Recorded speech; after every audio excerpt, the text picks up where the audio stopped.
При смрт на денешното рочиште за убиствата на 14-годишната Вања Ѓурчевска и на 74-годишниот Панче Жижовски, бидејќи еден од обвинетите, Владко Кешишев, поднесе изјава во која тврди дека прво обвинетиот Љупчо Палевски Палчо нема никаква врска со случајот. Според изјавата, Палевски ниту на 22 ноември, ниту на 27 ноември минатата година, кога се случија грабнувањата и убиствата, не бил со другите обвинети, туку спиел во штабот на партијата Десна. Кешишев тврди дека сгрешил што го послушал еден од обвинетите, Велибор Манев, и кажал невистини во исказот. Кешишев тврди дека само тој, Боре Видевски и Манев биле заедно на местата на настаните во Велес и Скопје. Според него Манев е тој што извршил притисок и му се заканил на полицијата да ја каже дека Палевски е организатор и извршител на убиствата.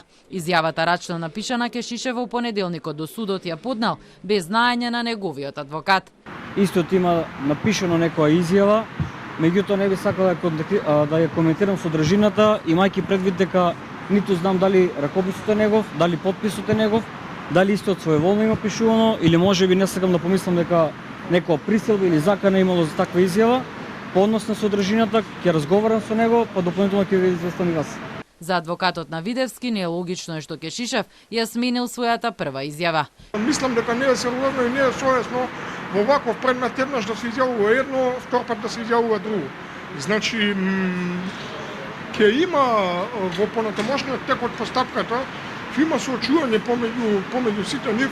Кешишев ќе однесе полицијата до местото каде е закопано девојчето, а Манев до местото каде бил убиен Жежовски. Пред кривичниот суд денеска сведочеше Стефан Димковски, кој го однел Палевски од Белград за Турција. Тој раскажа како Палевски наместо да се врати во Скопје се премислил и решил да оди за Турција бидејќи добил потврда за операција за кичмата, но Димковски во ниту еден момент не го слушнал Палевски како договара операција. Се сместил во Бали Кесир дека било поевтино и дека таму имал некој човек кој зборувал македонски. Палевски пред Димковски на 3 декември пред тој да тргне за Скопје му кажал дека полицијата била во Десна и дека се приведени неколку лица и дека го местат. Но Палевски уште во петокот на 1 декември додека бил во Белград знаел дека го бара полицијата, кажа пред судот сведокот Ламбе Бучков. За време на нивен телефонски разговор Палевски му рекол на Бучков дека Кешишев го информирал дека полицијата била во партијата Десна и дека бара одреден пикап кој бил поврзан со исчезнувањето на некое девојче.